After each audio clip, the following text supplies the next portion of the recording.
check that it's there. I'll hang out. Have you got all your links that you'll be able to drop down at the end of this call? Yeah, absolutely. All right, so I'm sure it says I'm going live, but I am just going to double check. Make sure that we are actually appearing. Check that too. Check my says live. Yeah. Excellent. Coming back to you. Hello, beautiful Kirsten. Hello, my love. Thank you so much for coming on today. So I would really love for you to be able to share with the world who you are, which I know is an awful question because who are you really? And you know, but let's just go with the basic. Here's my name and here's who I am in this current evolution. And here's my work in the world. I'm changing every day, right? So who I was yesterday is not who I am now. I know. I can't come up with a better question. I'm like, I got to work out how to ask that better. You today. Okay, so today, so I'm Kirsten Severino. I'm a mum to 3. I always start with that, like I'm a mum, right? I'm so glad that you do, right? Because how reflective is this of values too? And how much does motherhood impact and influence your learning, your work in the world, like all the things? Yeah. All the things. Like I have this energy container and I only have so much. So it's like, is it going to go here? But it always comes back to the kids because kids, I can't get rid of them. Yeah. They're there. Yeah. So yeah, I'm a mama. So I'm mama to an 11-year-old, an 8-year-old, and a 22-month-old. So we're going through all the feels with that, which is cool. So I'm constantly learning from them and growing every day, every minute of every day. But other than that, in my purpose and my career, I am an intuitive kinesiologist, which is hard to explain because it's a mishmash of all sorts of things. But it's your art, right? It's my art and it's soul art. And it's basically my soul, my higher self connecting with whoever's in front of me. And we're talking like that and we're coming down through the body and I'm just meeting them with whatever they need in that moment, whatever their soul communicates through mine, comes through my body, comes out, and we just work and we just go. And I just use kinesiology and energy healing tools really just to clear, move, connect, touch, regulate, do whatever that soul needs in that moment for their own evolution and growth. To connect back to who they are, not their identity, but who they are in their body. That's kind of it. How that happens, I don't really know. It just happens. Do you know, I love that. It's that sense of, it's so embodied in me that there's part of me that's stopped trying to make it make sense and instead has taken that leap of, okay, I'm just going to show up and be this and it can come through me. Like, I kind of think that's beautiful and freedom. It is. You ebb and flow because, you know, I've got a mind and a human ego. So I ebb in and out of being embodied and then needing to understand it and then being embodied. But I think I'm just I'm free in both. I'm like, okay, both parts of myself are going to be there. So I can just go back and forwards. You know, it's, yeah. So I would love to hear what drew you to Embark to begin with. And what I'm interested in is, what did you go in thinking it was going to be? Oh, yeah. And then what was it really at the end for you? You know what? And even in only the last kind of week of me feeling into like, what was that all about? It was completely not what I thought it was going to be. It was like so much more. But firstly, I think what drew me in was your energy. So we started, I think we started Voxer sessions, maybe me and you and Bridge through Nourishing the Mother, probably a year ago. I'm not sure. I think I had Christian and I was in a bit of a way and I needed something. And we all need mothering mentors when we hit the next. Oh man, we all do. Yeah. I needed to talk to someone. I was like, oh God, yeah, they're great. Lock me in. But I remember we were Voxering and it was your session and you brought something up for me that really triggered me. And I remember I went into flight mode, which I love because I understand. That's kind of part of what I do, isn't it? It's this dance. And sometimes I go, okay, step too far. I love it because I know it, because I do it too, right? You got to be ready for it. You got to understand. It's only a certain few you can do that with. And I remember you put me into some sort of flight thing and I was like, and I wanted to shut down Voxer, shut it all down. I'm like, oh no, like shit. whatever. So I went away and I was sitting with it and I'm like, oh, I see what I'm doing here. Oh, I see what's going on here. She's touched on something that I really need to go into. Okay. All right. All right. So I kind of regulated and I came back and I was like, oh, this chick's good. Like she's really good. Like That's the hard part with Voxer. yeah. I'm like, oh yeah, she's really good. So then I was like, okay. And I came back to it from that like a regulated space and I was like, oh wow. And I hadn't actually had anyone really touch on what I needed to be touched on ever before in that way. So I was like, okay, Jules is the good. Cool. I'll follow her. Yeah, I'll follow her and see what she's about, right? And then as I followed your socials and Embark came through, I just felt this real resonance in your work and there was some sort of parallel with my work. Yeah, we've had this crazy sort of dance, haven't we? Yeah. Which I'm still like, I'm like, okay, I think it's just this resonance in energy and stuff. But what I realized is, I didn't know it at the start. I'm jumping too far ahead. So I just thought, you know what, you said, okay, Embark. I looked at it and I have this intuition. If it's a full bodied yes, it's just a yes. And there's no two ways about it. I'm just like, yep, I'm in.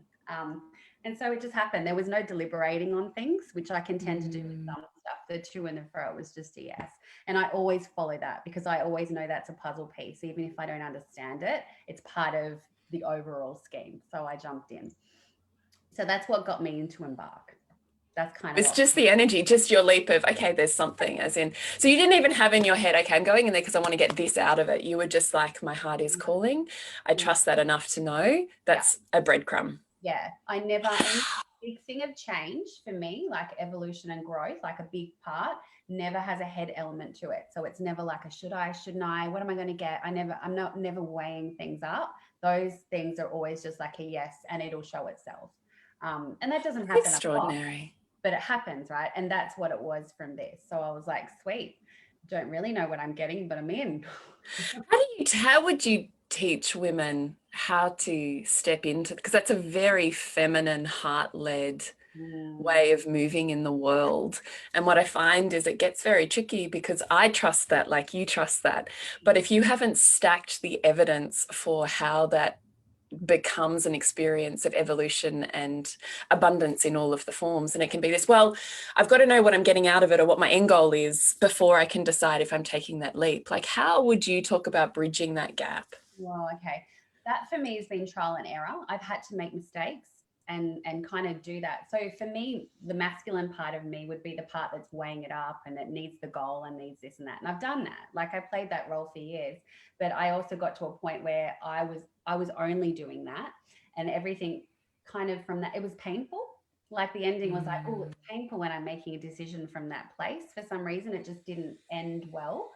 And then I thought, okay, there's an opposite here. Like there's an opposite way, because I would ignore these feelings. Like I'd have these little like yes would come first, and then there'd be a second. So yes would come first in my body, and I kind of started to somatically track that. I was like, oh, that's a feeling. The yes is a feeling. What's that feel like? Okay, it's like mine is like my body pulls forward and I feel that intense, like, and it's this thing of an excitement, and I'm like, oh. And then when I override that with goosebumps, right? So I've recorded that in my body. I'm like, that's my intuitive yes. Like that's my feminine yes. Okay, cool. I can feel that now, right? Because it's trying to show me so I can bring it up.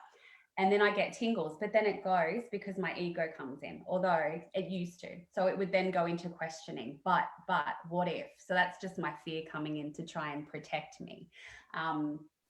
So I've just played with that. So I think learning and then when I made the decision based on the full bodied yes, the outcomes have always been amazing. But subtly amazing sometimes. But better than what you could consciously think of, right? Yeah. My mind could never show me what I could get out of it. I could never dream that up because it wasn't in my body. Like it's hard to explain. It's just, I wasn't controlling it, like I think when you go into your mind, you're kind of controlling your outcome, and then you don't allow what could really be if you go into your body and make the decision through your body, like if it's a full bodied yes, if that makes sense. Yeah, it's hard to explain, isn't it? Because it is. You know how it feels? Because you feel it, and it's sometimes hard to get words. Yeah. Like I know it. So that's how I made the decision for Embark. It was just like, so Yeah. So you went in with no expectations. No, I which I find have. that so brave and courageous and extraordinary. No, but I tend to do that now too. Now that's starting to become a default. And sometimes, yeah, it's just like, oh, okay. And sometimes I get disappointed in things and maybe I don't then. So maybe they are my decisions. But generally, I'm just like, okay. Like there's always a trust that if I've made that decision, even if tangibly I don't understand it or I'm not conscious of what the outcome was, energetically for me, there was some need I needed to make that decision. Yeah. Experience. And I Yeah. won't always know because I used to always have to know because I was so like logic and masculine and I needed to know. I wanted proof.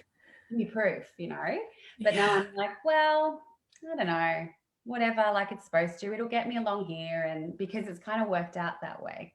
So I just So glorious. yeah, which is a bit about embodied trust, right? Which I still toggle with. I think we always do. That might be well, thing, because we're soul and human, right? It's like vroom, vroom. Yeah. In and out. And we're human bodies first. Like we are having human experience first. Human experience first. Yes, we are. For a reason. We need body stuff because you can't go out of your body and expect to do all the fun things, and you're body first. So yeah. And I really learned that in Embark, actually. So Embark for me was like, I didn't even realize. So I've been doing all this energetic work with clients and all this going in and out of the feminine and the dance, but I had no idea of it. Like it wasn't conscious. Yeah. So I think for me, Embark is maybe a little bit different to how it is for some other people, because I came in almost overly too feminine in my work, needing a bit of container structure to understand what the fuck I was doing. Yeah. So it almost landed in me. So it's gone the other way around. I get that. I know a lot of women come in their masculine mind, wanting to know how to do the energetic work. Yeah. So I came in the other way around, doing all the work, but kind of not understanding or being grounded in it. So it wasn't embodying. I didn't fully trust. It wasn't in my body yet. Yeah.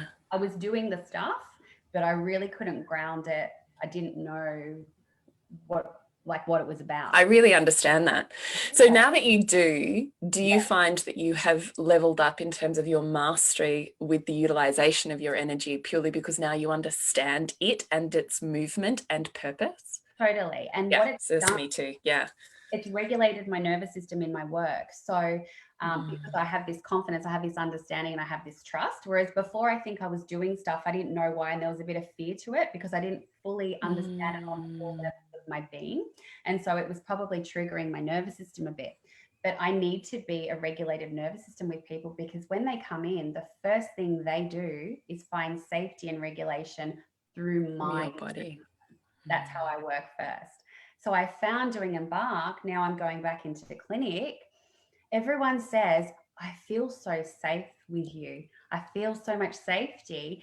And then that allows their body to release the trauma, the stress, and it allows them to meet parts of themselves, because it's like they've got a support and a safety net holding them to do so.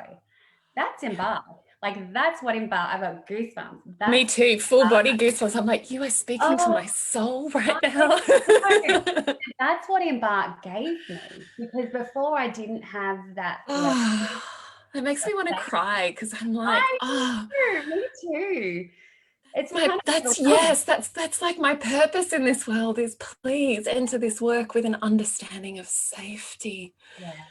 Because when you create that, the moment people walk in, they've already half your work is done, right? Because all of a sudden there's a space for them to unravel. You can't unravel if it's not safe. No, absolutely not. Well, no, because you're stuck in your trauma survival energy. Your nervous system, it actually can't. There is no way you can unravel and release and connect to the deeper parts of yourself if your nervous system is jammed in trauma, like a traumatic response, a fight, flight, or freeze. And we don't even know that we're in it, because we're so functional in freeze. Can be our default. Yeah. Absolutely. But you can be in freeze for the last 30 years of your life. It's so functional, because you can function in it, but you don't connect. So it's,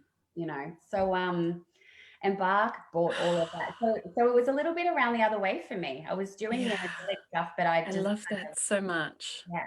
So I I think love that so much. Like I want to cry because I'm like, oh, yeah, this is so beautiful because now here you are doing your art in the world, but with greater potency and influence, and therefore who you can heal and how deeply you can heal them and therefore this world yeah. is so impactful that I think, oh, Yeah. that's how we're going to heal this world, Well, right? I think a lot of that has been missing. There's always been, when I was studying and learning and doing different modalities, there was always something off for me. There was like, I was like, oh, there's something missing. I just can't. And it was that Yeah. aspect of safety in it. It was safety because I have this big fear, and I'm going in past lives, you know, take it or leave it, whatever. It's in Yeah, my yeah, yeah. but of doing damage, of doing damage to someone. Like it's always been this big thing. I've never had proof of it, and it's never kind of happened in clinic, but I've had this deep fear, and it was all about needing to actually be a really safe space for someone. And so if I am that safe space, nothing bad can happen, you know, because it's got this foundational safety in their body and in their spirit, and you know, so yeah. So I didn't even realize that's what Embark was for me until literally kind of like a week ago. And it came to me in clinic. I was kind of working with someone, and I just had this download. I was like, oh my gosh, this is what that was. You know, it was like this apprenticeship, like of this next level of my work in the world, right? Like I had to go through this apprenticeship, which was Embark, which was you as Amen. the facilitator, you Just want know. to be like, thank you. Thank you, universe. Yeah. So huge. That is magic. Yeah. Can I ask you a parenting thing? Like, how do you go mixing parenting and work, and how does that look for you in managing life and Embark, but also now also the integration or movement of children and work? I'm just interested in Um, that. just in general, like, and how I manage that in general. Well, I don't know, however you want to take that. I always think it's That's one of always those. that's a work in progress for me. It's always a work in progress because everyone's needs shift. And I Mm, shift my work around with the kids, and you know, and I see myself as like I've got this like energetic container, and a bit's going here and a bit's going here, and I have to move it around. So it's never anything finite, like this is what I do and this is the amount of hours I give to the kids, and like it's all moving and it's all yeah. it's So you know, dynamic. I it's love that. it's dynamic. Yes. It doesn't mean that's easy though, and it doesn't mean I don't get No. frustrated, because there's times Yeah. where in myself I really want to grow energetically, and I'm like, I really want to do this in my business, and it's the momentum's here. But then I've got a 23-month-old toddler crying and demanding of me all day who's teething, and I'm like, okay, I can't do that. I have to do this. But then because I'm on to my third child, and I have a big gap between my second and third, I kind of know it goes fast because my eldest is 12 and my youngest is 23 months. So I have to remind myself that, okay, when I'm in my frustration, like this is transient. He's not going to be like this forever. My work is going to be there forever. My growth is going to be there forever. And I'm just going to use this to grow. So how can I use this as part of my work? And then I just have to apply my work and my stuff to the mother. But don't think that's easy. It's fucking hard. And I get human in it, and I get ranty in myself, but I can come back to myself a lot quicker than I used to be able to. You know, if I fall off the horse and I'm like, oh, in my human mind and feeling all frustrated, I can kind of reason it or feel it out a lot quicker than I used to. So yeah, it's dynamic. And how did you go fitting Embark in with that mix? How did I fit Embark in? Well, I used it as part of my growth and part of my work. And I didn't put too much pressure on myself. I just let the feeling come up. So if I could make a live, I could, and I would. But if I didn't, then I just watched the replay when I felt into it. I didn't feel like, oh, I'm going to be left behind, or, oh, I'm going to miss out. I made sure I came into the group though, and I kept commenting and feeling into the group. So I felt like I was part of the container. I think that's really important with the group, because you're a container. You're this energetic container. You have all these women who probably have all the feels you do. And when you open up and you become vulnerable in a group, it allows everyone else to do the same and connect, and you feel like you belong somewhere. So, and we still have our group, and we're coming in there and we're connecting, and I feel like there's this space that I can go to. Yeah, and there's no pressure. There's no expectation. There's no pressure. No. Yeah, which you need when you're mothering it or you're working, Don't or you? any type of life. Like, how was the replays for you? Did you still find an energetic resonance with the replays? Absolutely, Yeah. See, I think people miss this part too. I think there's this assumption that when you join live, that's the most potent it can be. Whereas, like you, because I'm an energetic practitioner, I go, but I also know that there's an energetic vibration that exists in that. Yeah, and there's no time and space really. If you need to ask a question, you can jump into the group and ask the question based on the replay anyway, and you're going to get a comment, so you're going to get answer back. I had Voxer with you, which I loved, because if anything came up, I'd jump in there and well, you know me, I riff out really. I think you answer your own questions. Just you go, and then you're jumping and you go, oh, I've just realized. I'm an auditory learner, so if I talk that, I'm like, oh yeah, okay, don't worry about that, just delete that. I think half the time you're thinking, what's she at? What? No, I wasn't. I loved listening to you. And I just love, I mean, like you, I think when you're a healer, it lights your heart on fire to watch transformation. Yeah. And there's an energy that goes with that, isn't there? So even as I'm listening to you, I'm going, oh, here we go. It's like an orgasm or a wave. It's like up it goes, and then you're like, and I've got it. And I was like, and then I get to write that. Like that's a blessing. Oh, nice. Oh, I'm glad you got that out of that. I was just thinking, there was the one live I couldn't make, which was the big live, but it was when you were feeling into everyone's body and tuning in. Yeah. I actually watched that in snippets. So this is how it can work in between your life. So I watched it kind of in snippets on my lunch break in clinic, sometimes in the car on the phone. And I tuned in. So I just tuned in to what was going on, into the energy, and I just went through the process. Even though it wasn't live, it doesn't matter. You could still do it. Energy is energy. So I could still do it. I still felt it. I was like, okay, connected in with what was going on. So it doesn't, I feel it doesn't matter. Cool. I mean, it helps if you're live because you can ask questions in the live, but it's not, you know, the be all and end all if you feel like you can't fit it into your life live. That's so cool. Yeah. I just could talk to you forever. I know. You'll waffle on for days. I know. Is there anything else that you'd just love to share about, I don't know, women doing their work in the world, or feeling uncertain about their path, or feeling insecure about whether,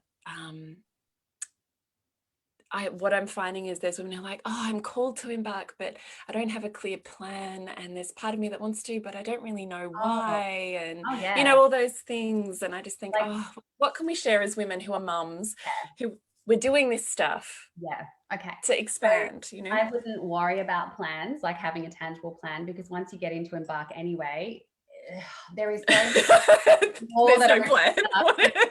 Like, just put that out the window, because it opens up. Because if you have a plan anyway, you're like cutting yourself off from what could be. So it's like, but it actually impacts your mothering. It impacts your relationships. It impacts every little facet of your life. So it's not even about, I'm in here to learn how to coach other women through feminine. It's not even just like that's there if you want it.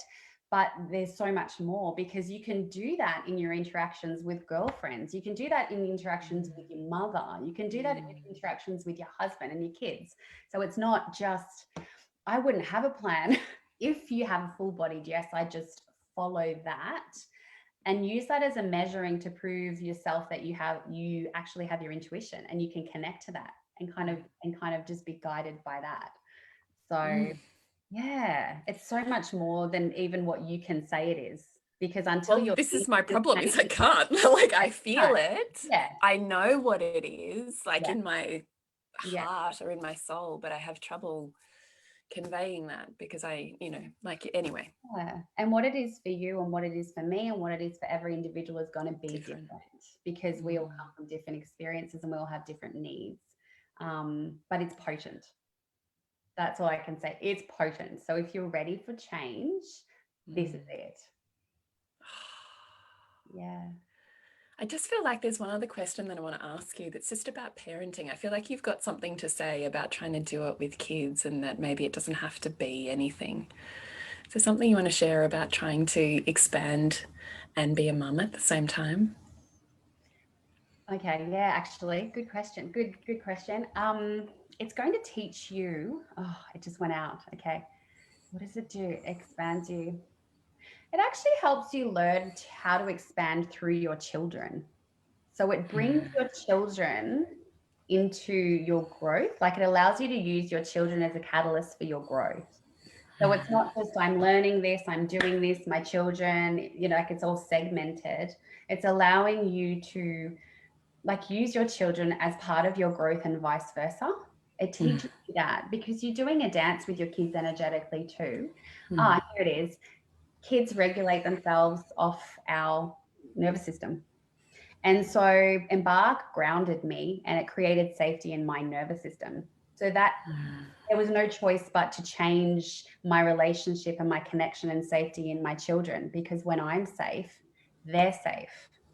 And that's what that gave me. So it really shifted, there you go, it shifted my mothering because I found a new sense of safety in me. And therefore they could sense that in their own nervous system, because there's no, when they're young, there is no, like they're constantly regulating off us. Yeah. Wow. Thank you. That felt like such a gift. I was just really breathing that in because that just really speaks to my soul. And that's like you, what I want women to be able to do. Yeah. Absolutely. And that's Motherhood's not a pause. no, but we don't realize we're teaching through our nervous system and the state of our nervous system. We're teaching our kids every minute, Yes. even when they're not with us. Yes, right? Even when they're at school, they're still regulating Right. us. I see you and I could get quantum. Oh, yeah. There's no time to say. It's not linear. Everything's happening at once anyway. What is a physical form? Yes, you are human. I would really dearly love for you to share where and how people can connect with you and your work. Oh, thank you. Beautiful. Yeah, I actually work from Northern Beaches, so I'm in Sydney. So I do in-clinic sessions, and I can post some links below here. That would be beautiful. Yeah. And I am going to do some online sessions. So if anyone wants to go online and they're not in Sydney, you can do the same. But I'll post all my bits and pieces at the bottom. And you can jump onto my Facebook page and Instagram page. Sometimes. And the handles are? Handles, yep. What am I living? Facebook is Living Conscious HQ, or you can just look up Kirsten Severino and find me that way. Instagram is Kirsten Severino _ And sometimes I post and sometimes there's big gaps because I'm busy being a mama. Yeah. And sometimes I feel it and sometimes I don't. So just follow the journey if you want. I love that though. Like, don't you think that's freedom for women? Going business doesn't have to look like a hustle, and it doesn't have to look like now you can't live the life that you're seeking to create. Like, totally. Yeah, I mean, you and I were talking about this before we even got on live. We were like, what's the point in having a business if you're not actually living the life? No, because it'll show up in my kids' behavior. I know. They're going to be hardcore. If damn it, doesn't it? Take me down. Let's take me down. I'm like, no. Tell them that. It's so true. Oh, so much love to you. It's just divine to be in your energy. Honestly, it's heaven. Also, my love. So, thank you. So beautiful. Oh, thank you for being here. Thank you for creating. Thank you for saying yes and being in there. Yeah, beautiful. I'll speak to you online. Thank you, my love. Bye. See ya.